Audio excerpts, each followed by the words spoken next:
Welcome welcome, স্বাগত। অবশেষে মাহিয়া বংশীরা এসে এই পার্টিকে স্পেশাল করে দিল। আজকে তো সবাই তোমাকেই দেখবে, বুঝলে? Congratulation for the engagement. Thank you so much Rishabh. I am so happy যে তোমরা সবাই এসেছো। অভিনন্দন তোমাকে। আর কেন আসতাম না আমরা? বুবুল আঙ্কেলের বকা খাওয়ার ইচ্ছে কার আছে? হিতাঙ্ক, ইনি হচ্ছেন বিশাল মাহিয়া বংশী, আমাদের কাকু। শুধু নামেই, হ্যাঁ, বয়সে নয় কিন্তু। নাও, তোমার কাজিনরাও এসে গেছে।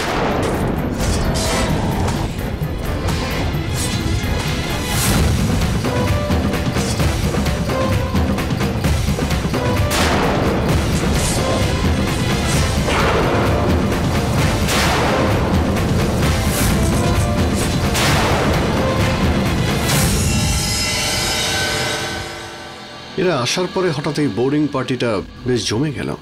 And I will make sure যে এটা আরো হ্যাপনিং হয়ে উঠবে। বিক্রম, নকুল, আমাদের এখান থেকে চলে যাওয়া উচিত। দাদা, সরে তো এবার ওরা যাবে, আমরা নয়। বিক্রম, আমি চাই না যে হিতাঙ্কের পার্টিতে কোনো প্রবলেম হোক। দাদু কিন্তু খুব খারাপ ভাববে। চল।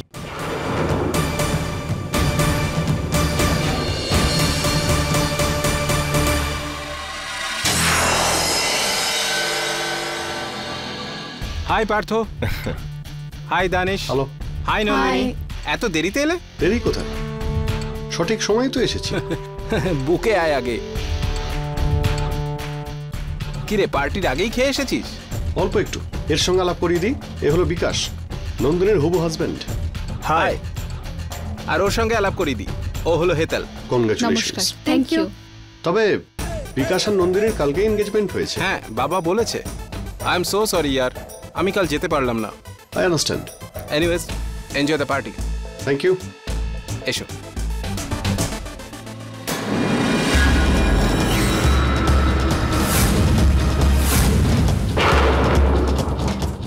দেখলি দাদা, কালকে অত বড় ড্রামা করলো, নন্দিনীর আশীর্বাদটা ভাঙার চেষ্টা করছিল, আর আজকে এখানে পার্টি করছে। ওরা আবার নন্দিনীর ভাই বলে নিজেদের। মুখে বলে ভাই, কিন্তু শত্রুর থেকে কম নয়। আমি জানতাম না যে ওরাও এখানে আসবে। চলে যখন এসেছে ছেড়ে দাও। এর আবার কি করবে? এমন ভাবে দেখছে যেন গিলে ফেলবে।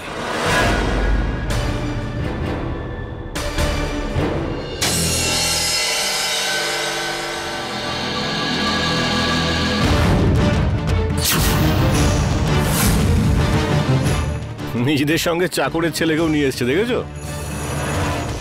একজন কি, আরো 10 জন থাকলেও এদের সবার জন্য আমরা দুজনেই যথেষ্ট। আজকে যদি ঝগড়া ওরা শুরু করে, তাহলে শেষ আমরা করব। দেখলে দাদা, এখনো কিভাবে তাকিয়ে আছে। আজকে দাদু এখানে নেই, সুযোগ ভালো আছে। আমি তো গিয়ে ওদেরকে। কিরকম ছটফট করছে দেখেছিস? হ্যাঁ,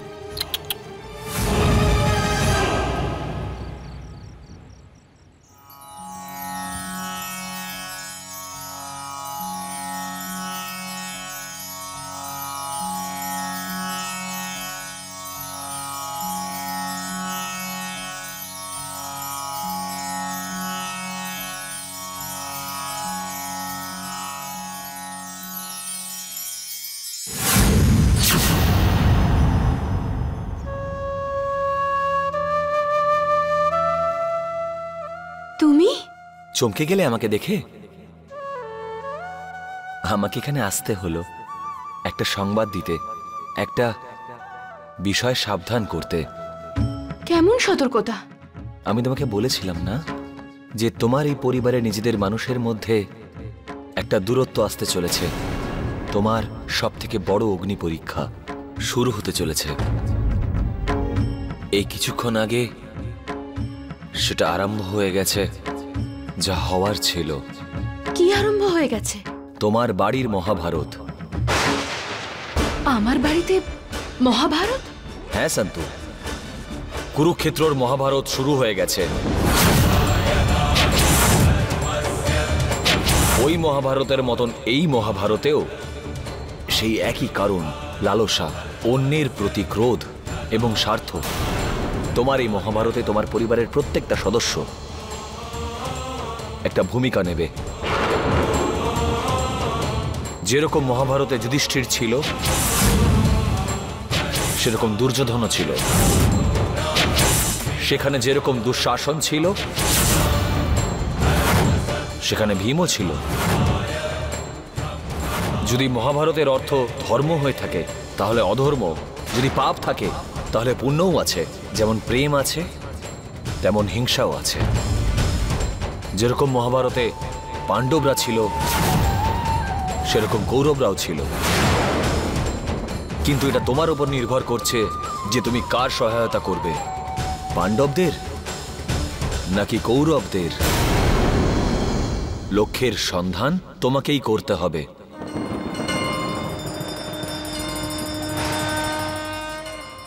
এসব এসব তুমি কি বলছো? আমি তো সেটাই বলছি যেটা আমি আগেও বলেছিলাম। তোমার এই বাড়ি মহাভারতের রণক্ষেত্র হতে চলেছে।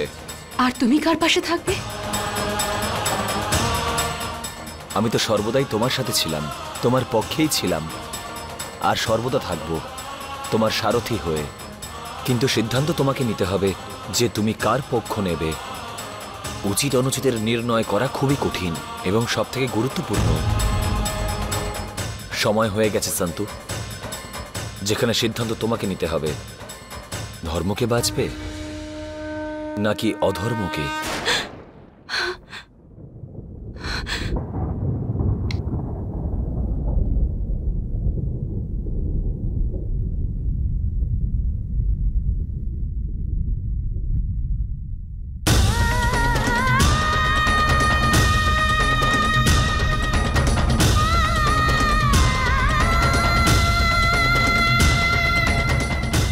এ কি দেখালে প্রভু?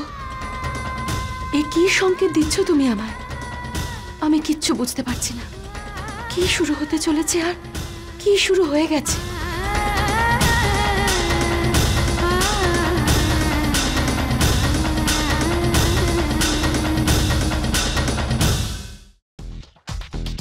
এখানে কি করছে?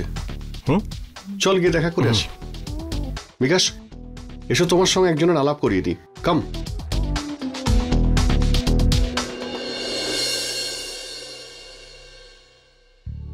নন্দিনী, তোর সাথে কিছু কথা ছিল আমার। আমি তোমার সাথে কোনো কথা বলতে চাই না দাদা।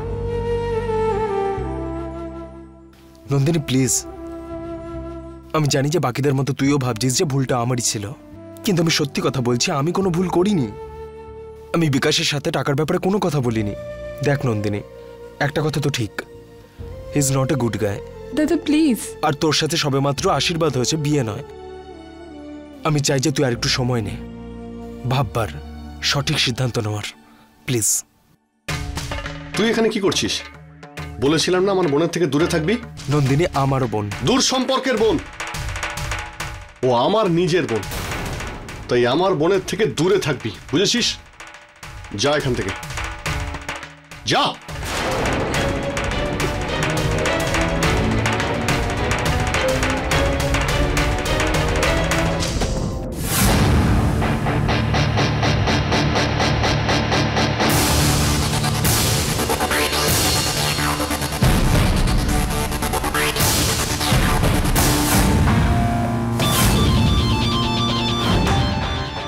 ও কোথাও যাবে না। আর তুই পরের বার তুই নিজের মুখটা একটু সামলে কথা বলিস, বুঝলি? চল, ক্ষমা চা ওর কাছে। আচ্ছা, কি ভালোবাসা! একটা কাজের লোকের ছেলের জন্য তোর নিজের কাজিনকে বলছিস ওর কাছে ক্ষমা চাইতে? দেখ না দাদা, চাকরকে চাকর বললাম, তাতে ওর রাগ হলো। আরে এত রাগ করিস না ভাই, ভয় লাগছে তো।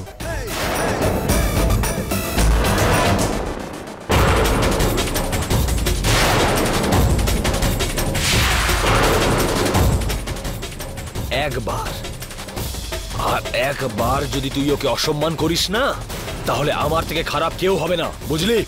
এই ওকে ছাড় বলছি। তুই ওকে ছাড়, আমি বলছি। বিক্রম শান্ত, আর ছাড় ওকে। নিয়ে যাও ওকে। নিজের সম্মানে তো কোনো ঠিক ঠিকানা নেই, চাকরের সম্মান নিয়ে বড় বড় কথা বলছে। বিক্রম, আর একটাও কথা নয়, আমি বিক্রমকে আটকেছি কিন্তু নিজেকে আটকাতে পারবো না। কন্ট্রোল ইয়োরসেলফ, নয়তো আমারও হাত উঠতে পারে। এই, তুই মারবি আমার ভাইকে? হ্যাঁ হ্যাঁ হ্যাঁ, ওর হাত তো উঠবেই। ও তো চাকরদের সঙ্গেই থাকে। ওর বৌদি দাদুর বাড়িতে কাজের লোক ছিল। বিক্রম, গণেশ, ভালো মতন বুঝিয়ে দে ওকে। ও যদি আর একটাও কথা বলে তাহলে ওকে আমি আর ছাড়বো না। বিক্রম প্লিজ, দানিশ পার্থকে নিয়ে যায় এখান থেকে। আমি এখানে কোনো অশান্তি চাই না, প্লিজ। কেন বলবো? একবার নয়, 1000 বার বলবো। ও হলো চাকর, বাড়ির পরিচারিকার ছেলে, বুঝলে? সত্যি কথা খুব তেতো লাগে না তোমাদের সবার? হ্যাঁ, কি করবে তোমরা? কি করবে?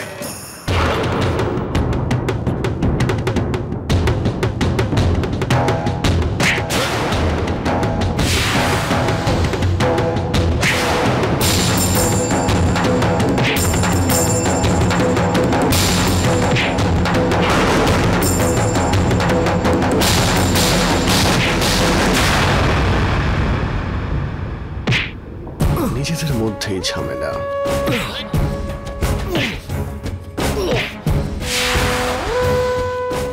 I am sorry mister Dharmaraj Mahiya Bansi, এত রাতে আপনার ঘুম ভাঙানোর জন্যে।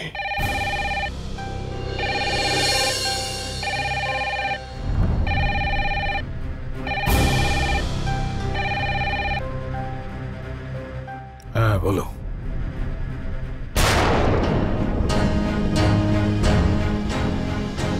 হ্যাঁ আসছি আমি। এই সন্তরি,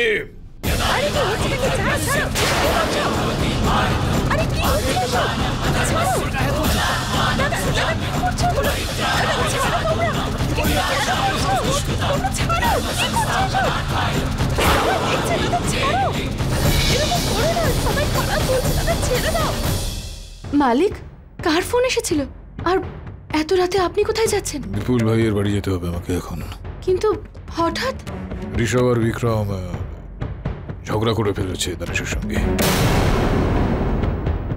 গিয়ে আমাকে এখন ওদেরকে সামলাতে হবে। দাঁড়ান মালিক, রাগারাগি করলে পরিস্থিতি আরো খারাপ হবে। বাড়ির ছেলেরা বাইরে গিয়ে যদি এই ধরনের অশান্তি করে তাহলে সেটা তো আমাদেরই দোষ, তাই না? পরিবারের কোনো নিয়ম না মেনে তারা যদি অন্য কোনো কাজ করে তাহলে পরিবারেরও দোষ, যে পরিবার তাদের ঠিকমতো শিক্ষা দেয়নি। এখন যেতে হবে আমাকে, গিয়ে দেখতে হবে কি করেছে ওরা। আসলে ওরা তো হলো নতুন প্রজন্ম, তাই না? তাই ওদেরকে ওদের দৃষ্টিভঙ্গি দিয়ে ওদের মতন করে বোঝাতে হবে যে ধর্মরাজ মাহিয়া বংশী কিন্তু এখনো পর্যন্ত জীবিত রয়েছে। আসছি আমি।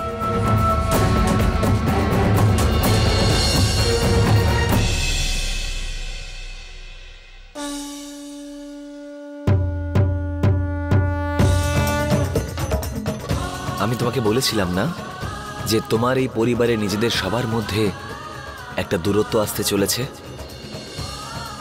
তোমার সব থেকে বড় অগ্নি পরীক্ষা এবার শুরু হতে চলেছে।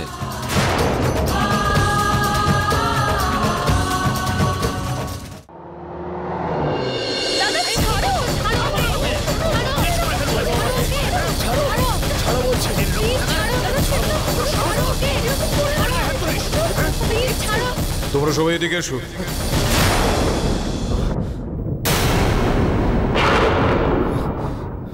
আমি সবার সঙ্গে কথা বলতে চাই।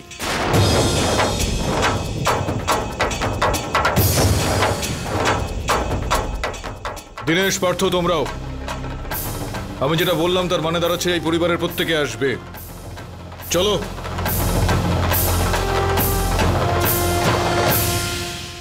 আর তোমার কাছে আমি ওদের সবার হয়ে ক্ষমা চেয়ে নিচ্ছি যে তোমার পার্টি ওদের জন্য খারাপ হয়ে গেল, কিন্তু তুমি সেটা চালু রাখো, চালু রাখো।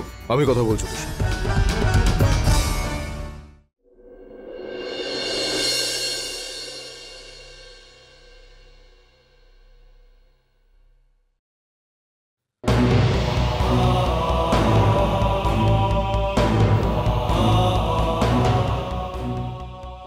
কি তোমরা ঝগড়াঝাটি কেন করলে? আমি বলেছিলাম না যে আমার এই বুড়ো বয়সে না মাথাটা সবসময় ঠিক মতো কাজ করে না, সে কারণেই এই প্রশ্নটা করছি আমি। তাছাড়া তোমাদের দুজনের তো ঝগড়া করার জন্য কোনো রকম কারণ অজুহাত দরকার পড়ে না, তাই না? ঠিক বললাম কিনা আমি, বলো? কিন্তু একবার তোমাদেরকে ভেবে দেখা উচিত ছিল। বাইরে থেকে এসে কারো একটা অনুষ্ঠানে এরকম বাধাবিঘ্ন করাটাও খুব একটা ভালো দেখতে লাগে না। সেই কারণেই কি তোমাদের সবাইকে ও এখানে ডেকেছিল? এরকম ঘটনা ঘটানোর আগে কিন্তু তোমাদের ভাবা উচিত ছিল কেননা তোমরা যা যা কাজ করে থাকো না সেগুলো ধর্মরাজ মাহিয়া বংশী নামের সঙ্গে যুক্ত করে সেগুলোকে সেভাবে দেখা হয়। মাহিয়া বংশী পরিবারের সদস্য কিন্তু তোমরা সবাই। এই ঝগড়াটা শুরু আজকে কে করেছে আমায় বলো? তুমিই করেছো মনে হচ্ছে। শয়তান হচ্ছিস তুই এই ঘটনার। তুই করেছিস তো, তাই না? কেন, ভালো লাগে নাকি ঝগড়া করতে তোর? হ্যাঁ বল, খুব ঝগড়া করতে পারিস তুই। আমার সঙ্গে ঝগড়া করে দেখা তো দেখি একবার। তুলে আচার মেরে এখানেই ফেলে দেবো একদম। আজকেও কিন্তু যথেষ্ট শক্তি আছে আমার এই বয়সে, ভুলে যাস না। কিন্তু দাদু, ও অভিমন্যুকে চাকর বলেছে। দাদু শুরু ও করেছিল, ও আগে আমার উপরে গায়ে হাত তুলেছিল। হ্যাঁ, কিন্তু তুই এরকম কথা বলেছিলি বা কেন? আরে মাথা খারাপ হয়ে গিয়েছিল নাকি? মাথা খারাপ হয়ে গেছে মূর্খ? এরকম কথা কখনো বলতে হয়? আচ্ছা কি বলবো তোমাদেরকে, আমি কিছুই বুঝতে পারছি না। একবার ভাবলেও না তোমাদের সঙ্গে তোমাদের বোন রয়েছে। ও কিন্তু তোমাদের থেকে আলাদা নয় কখনোই। তারপরেও তোমাদের কোনো রকম মাথা কাজ করলো না আজকে। হ্যাঁ, সমস্ত বাড়িতে ভাইয়েদের মধ্যে ঝগড়া হয়, fighting over shirt, fighting over car, তাছাড়া ফাইটিং ওভার রুম। এরকম ঝগড়া হয় ভাই বোনদের মধ্যে, কিন্তু বাইরে এসে এই ধরনের এই ঘটনা, ছি ছি ছি ছি ছি। বাংলায় একটা কথা বলে জানো তো, নিজেদের মধ্যে যদি অশান্তি থাকে তাহলে তখন বাইরের লোকজন এসে সেইটার ফায়দা তোলে। তোমরা তো আবার কেউ এই বাংলা খুব একটা ভালো বোঝো না, তাই না? বুঝতে পারলে কি বললাম? একসঙ্গে থাকতে হবে সবাইকে। কঞ্চি যদি ওই বান্ডিল থেকে একবার ভেঙে যায় না, তাহলে বাইরে থেকে লোক এসে একটা একটা করে ভেঙে দেয়। তাহলে কিন্তু আমিও তোমাদের কাউকে কোনোভাবে বাঁচাতে পারবো না। আর এবার আমার কথাটা শোনো, ভালো করে বোঝো। যেই কারণে আজকে তোমরা এখানে সবাই এসেছো না, সেখানে যাও, গিয়ে আনন্দ করে পার্টি করো। এত ঝগড়া ঝাঁটি এই সমস্ত করতে হবে না একদম। চলো যাও এখান থেকে এবার। সরি বলেছিস? চল সরি বল, বল সরি। সরি। তুইও বল এবার সরি। চল যা এবার, গিয়ে পার্টি কর গিয়ে।